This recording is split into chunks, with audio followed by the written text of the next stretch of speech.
Yo, what's going on? Alright, I'm going to show you how to make a simple synth patch, subtractive synth packs to be exact, in VCV racks. It's real easy, you know. This is how it sounds. It's how it looks in the scope. Let's make it from scratch, from the ground up, you know. Let's do it.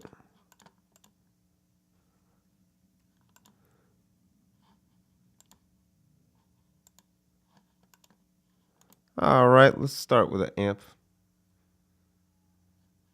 You know, we got to be able to hear what we're doing.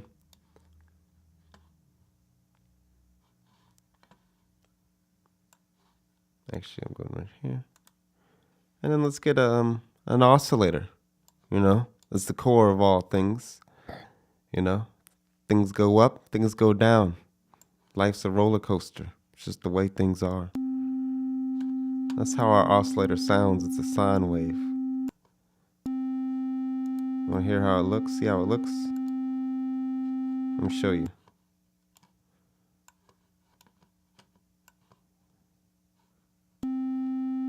Sine wave, or triangle wave.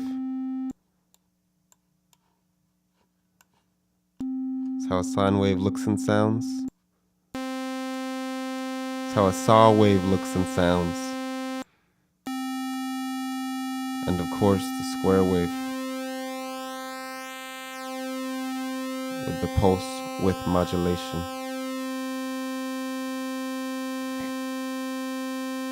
It's kind of got an analog look. It's not really a like digital square wave. Oh, look at that. You can change it up. Cool. If you want to get fancy on them, you can change it up between analog and digital square wave. See that visually. Now, let me put a sequencer on this so we could just turn this note on and off. Or turn this oscillator on and off, excuse me.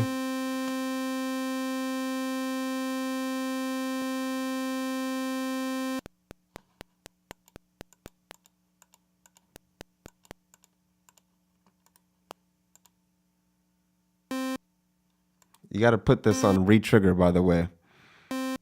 Otherwise, it won't work. It's not sending out the right trigger.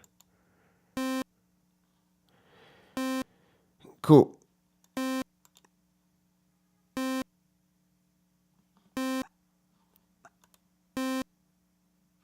Or continuous. Depending on which one to use it for. Now I'm going to add a filter. It's your basic fundamental filter. Nothing fancy.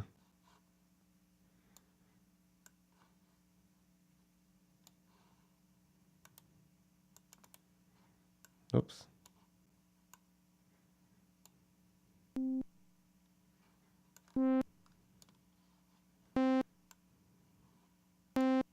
I'll check out how that looks.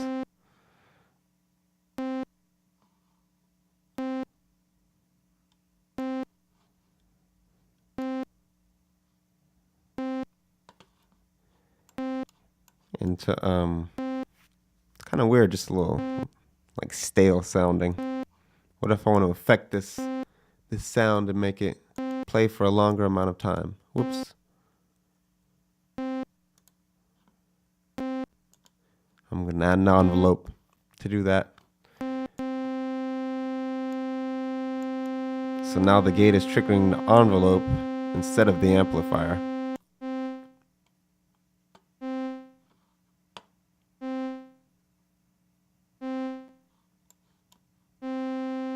When I turn the release knob, it makes it play for a longer amount of time. When I turn the attack knob, it makes the fade in longer. Makes it creep up on you. See how it slowly gets louder? When the attack knob is turned down, it instantly gets louder.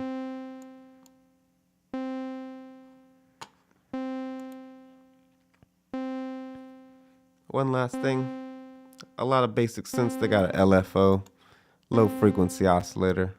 Kind of gives you that wobble effect on the filter.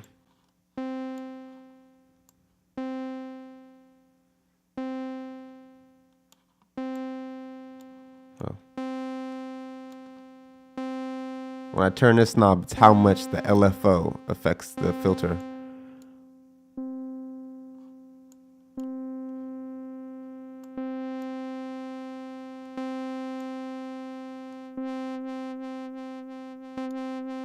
See?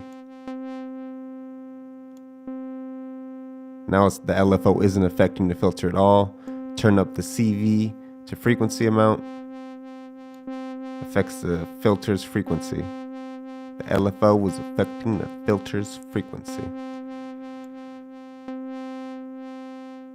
And the reason you didn't really hear it at first is because the LFO was too slow. And it was like slowly affecting the filter's frequency. Now it's a little more dramatic.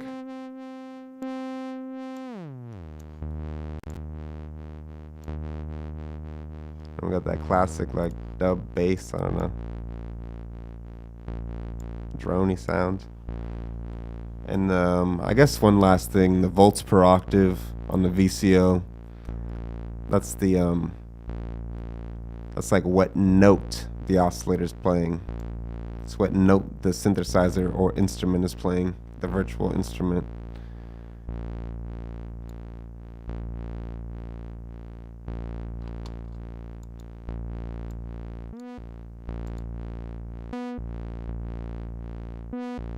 So now this is playing a higher note. It's out of key because I'm not quantizing it, but it's just to show you.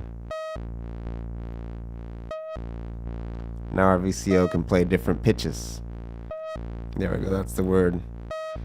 So many words in music that mean other things that are the same. So yeah, the volts per octave, that affects the pitch, the frequency the oscillator plays, the hertz, cycles per second, whatever.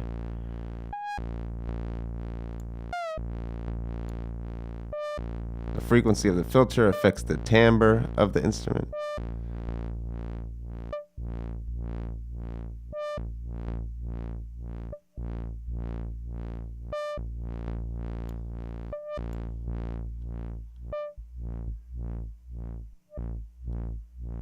Now it's just playing low frequencies.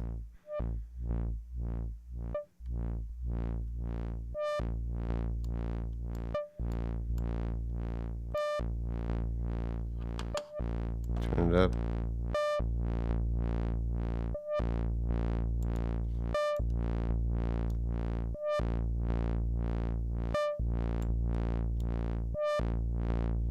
Okay, so you make a simple synth. We'll get into playing the notes, you know, with the quantizers later. See you guys later. Keep exploring sounds and like keep making cool stuff. See you later.